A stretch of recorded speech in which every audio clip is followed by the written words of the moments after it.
Hey everyone, it's Tony Burke here. I'm an FAA senior rigger, AFF instructor, canopy coach, SNTA, and pilot. And today we're going to talk about avoiding scams when buying and selling gear online. So scams are on the rise. While scams are nothing new to skydiving, there's been a lot more attempts lately on Facebook. And generally, these are not people that are skydivers. Scams between skydivers are pretty rare. It's a very small community, so it's a great way to ruin your reputation is by trying to scam someone.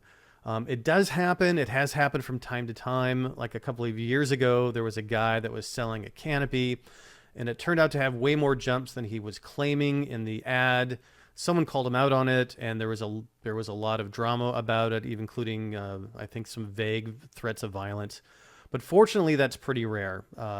Instead, we're talking about people pretending to be skydivers doing various scam strategies on those looking to buy or sell gear.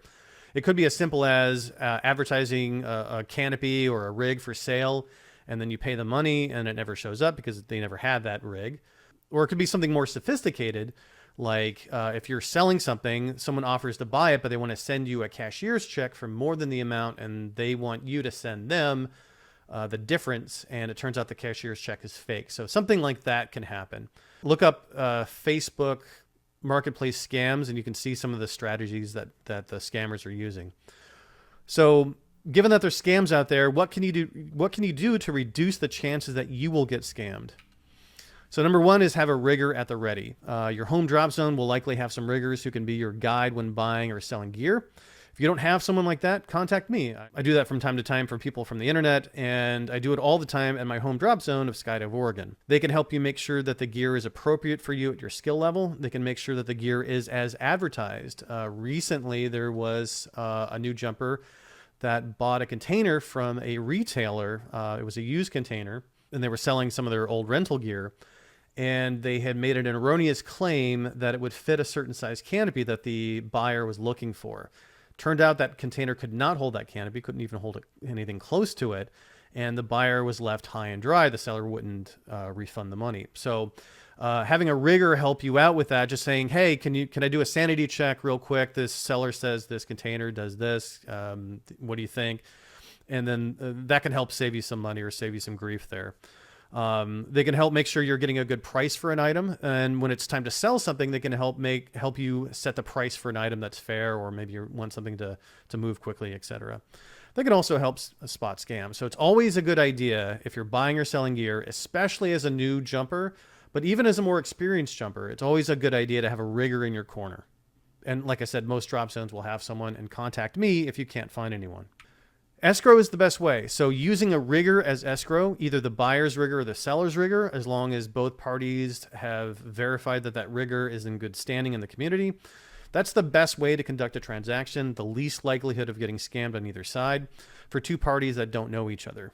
So skydiving is a small world, and rigging is an even smaller one. So riggers, we trade on our reputation. A known rigger in good standing with the community can hold both the payment and the gear in escrow, and release both when the gear is determined to be as advertised. So when the money comes in and the gear comes in and they both check out, then that's when the escrow rigger will release both to the appropriate parties. However, a lot of sellers won't deal with an escrow process, as the demand in the used market these days is generally high enough that they can find a buyer willing to forgo that process. It's generally not a really tough process, but it does take some coordination.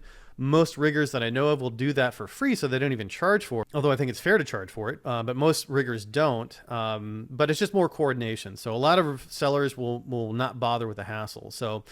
But at the very least, you can verify the seller or the buyer. So ask the buyer seller what their home DZ is, and maybe give that DZ a call to find out if they're a known jumper, if they're a good standing, if they're a chucklehead, or if they're a good person. Ask the buyer seller for a local rigger reference. So maybe the drop zone doesn't really know them. Maybe they're a new jumper, haven't made really an impression, but they've probably been getting their reserve pack jobs from someone. So there's someone who knows them, an instructor or something. There's some way you can verify them, either the buyer or the seller. So again, it's a small community, so there should be some way to verify that. Just to highlight how small the community is, I have a theory. I haven't really tested it too well, but I have a theory that no one is more than 7 degrees from jumping with the late, great Patrick Swayze. So this is an interesting story. When the classic skydiving movie Point Break, when it was shot, Patrick Swayze was a licensed skydiver. So you can see him here. You can see Paris in the background. There's March Air Force Base back there.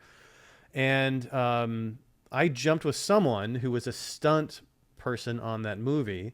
And so I've got 1 degree of separation. I think that's 1 degree with Patrick Swayze. And I think any skydiver today is less than 7 degrees from Patrick Swayze. I think everyone can go back there.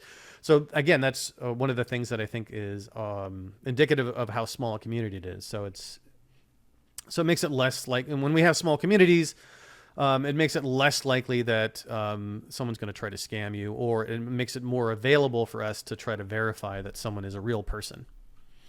So number 4, don't buy from an anonymous account. One of the most common scams today that we're seeing more and more of is the anonymous account, something named like Skydiving Equipment Center or Skydiving Gear for Sale. There's no person behind it. There's no phone number on it. And it's either just an Instagram account or a Facebook account, no website or anything like that. And there's no name associated with it. They're not willing to give you a name. If they're not willing to give you a real person's name, the person doing the wheeling and dealing, do not buy from it. If they're unwilling to give you that name or reference to check, it's almost certainly a scam. There are some accounts that are primarily geared towards buying and selling gear. For example, there's a guy by the name of Brian Cabbage. You'll see him a lot on the buying and selling Facebook groups. I bought stuff from him. I know people have bought stuff from him. So he's legit. I think it's a pretty low chance that you would have a problem in an interaction with him. But he's a real person, and he'll communicate with you with his real account, and he's a known skydiver and a known wheeler and dealer of these things. So that's fine. But if it's an anonymous account, that's one of the big red flags. So another thing I want to mention was buyer protection from financial institutions. So many ways to send or receive money, like PayPal, Venmo, and a lot of times credit cards or even debit cards will have some sort of buyer protection option. With PayPal, I think there is an additional fee. It's like 3% extra or something like that. I don't remember exactly what it is. So in order to get that buyer's protection, the price is going to go up, and the seller is generally going to pass that on to you. So, and then sometimes filing a claim can be kind of a hassle. So I don't know if I would rely on that entirely to protect you. It might be a good backup, but that's something to consider. But it generally, just know that it will generally cost you more if you're buying. And if you're selling, the seller may not want to eat that cost. So that's just something to keep in mind. So some final thoughts. If it's too good to be true, it probably is. Absolutely have a rigger in your corner to help you with any buying and selling. Even if you're a more experienced jumper, if you're not sure about the equipment, it's always a good idea to have that rigger available to you. Use the escrow process if possible, but if you're not going to do an escrow, at least do some sort of verification of the buyer seller, either getting a reference from the drop zone or from a rigger. You should at least do that step, and that will greatly reduce the chances of you getting scammed, either intentionally or unintentionally. So thank you for listening. I hope you learned something, and be safe out there.